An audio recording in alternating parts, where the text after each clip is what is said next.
সরাসরি ক্ষেত থেকে কিভাবে টমেটো সংগ্রহ করা হয় সেই ভিডিও নিয়েই আপনাদের সামনে হাজির হয়েছি। আসসালামু আলাইকুম, আপনাদের সাথে আছি আমি শারমিনস ডেইলি লাইফের নতুন আরও একটি ভিডিওতে আপনাদের সবাইকে স্বাগত জানাচ্ছি। সকালের নাস্তা খাওয়া দাওয়া শেষ করে আমরা বেরিয়ে পড়েছি আমাদের টমেটো বাগানের উদ্দেশ্যে। এখানে কিন্তু বেশ কিছু মানুষ কাজ করছে।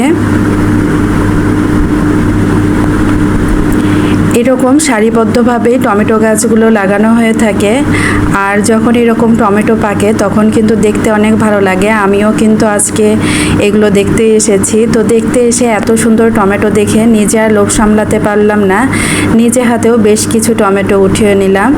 যদিও প্রচণ্ড পরিমাণে গরম পড়ছে, এই বাগানটাতে আসলে থাকা আমার জন্য একদমই কষ্টকর হয়ে যাচ্ছে। যারা ঘন্টার পর ঘন্টা কাজ করছে তারা কিভাবে কাজ করছে সেটাই আমি মাঝে মধ্যে চিন্তা করি।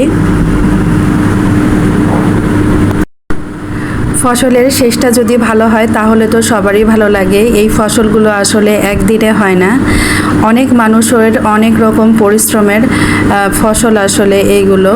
যদি ভালো হলো তাহলে তো সেটা ভাগ্য, আর যদি খারাপ হয় তাহলে আর কি বলবো, বলার কিছু নেই। তো এইতে লাল লাল যেগুলো টমেটো দেখছি, যেগুলো একদমই আমার খুব পছন্দ হচ্ছে, সেগুলো আমি নিয়ে নিচ্ছি। বাসায় বেশ কিছু টমেটো আমি নিয়ে যাব। যদিও বেশি টমেটো নেওয়ার প্রয়োজন পড়বে না, কারণ নিজেদের বাগানে যেহেতু আছে, যখন ইচ্ছে করব তখনই নিয়ে যাব।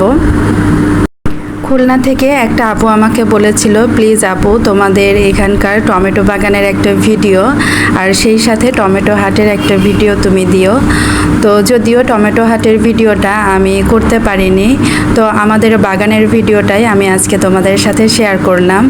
যেহেতু আমার এই চ্যানেলটা একদমই নতুন, আমি এখনও সেইভাবে আমার চ্যানেলটিকে সাজাতে পারিনি, আর এটাও আমার বেশ কিছুদিন আগের ভিডিও।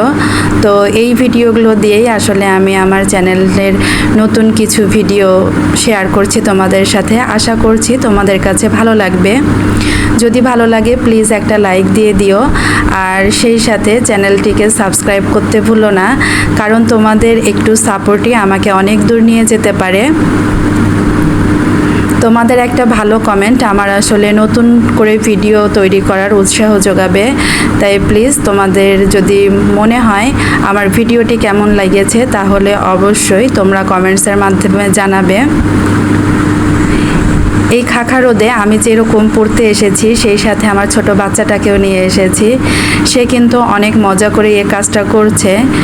যদিও সেভাবে আমরা ওকে রোদে বের করতে চাই না, কিন্তু ও আসলে কোনো কথাই মানে না। যখন যে কাজ হয় ওর দাদুর সাথে ও কিন্তু লেগে যাবে।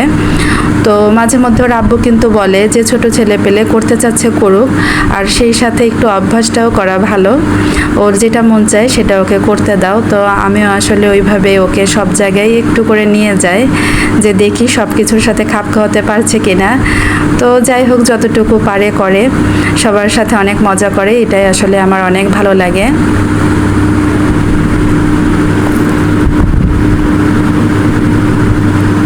নিজের গাছের ফল নিজের হাতে তোলার কিন্তু আসলে মজাই আলাদা। আমি এরকম থোকা থোকা করে নিচ্ছি, যেগুলো বাসায় নিয়ে যাব। তো বাগানটা রাস্তা থেকে যেহেতু একটু দূরে, বস্তায় করে নিয়ে এসে এরকম কিন্তু খাঁচার মধ্যে রেখে দিচ্ছে। এগুলো আসলে বাজারজাত করা হবে। যদিও এখনও এগুলো সেইভাবে ঠিকঠাক করা হয়নি। এগুলো প্রথমে বাসায় নিয়ে যাওয়া হবে, তারপরে এগুলো মোছামুছি করবে, তারপরে বড় ছোট এগুলো আবার সাইজ ঠিক করতে হবে, তারপরে এগুলো আসলে বাজারে নিয়ে যাওয়ার জন্য একদম উপযুক্ত হবে। নীল কালারের এরকম ক্যারেটের মধ্যে যখন লাল কালারের এরকম টমেটোগুলো সাজানো হয়েছে, দেখতে কিন্তু মাশাআল্লাহ অনেক সুন্দর লাগছে। আমার তো মনে হচ্ছে চোখ জুড়িয়ে যাচ্ছে, চোখ আর না সরায়। জানি না আপনাদের কাছে কেমন লাগছে, ভালো লাগলে অবশ্যই একটা কমেন্ট করে জানাবেন। বাগান থেকে আসার সময় আমি বেশ কিছু টমেটো নিয়ে চলে এসেছি খাওয়ার জন্য। এগুলো কিন্তু রান্না করে খেলে বা সালাদ করলে, সস বানিয়ে খেলেও কিন্তু বেশ দারুণ লাগে। আমার এই ছোট্ট ভিডিওটি আমি এখানেই রাখছি। সবাই ভালো থাকবেন, সুস্থ থাকবেন, আমার জন্য দোয়া করবেন। আল্লাহ হাফেজ, আসসালামু আলাইকুম।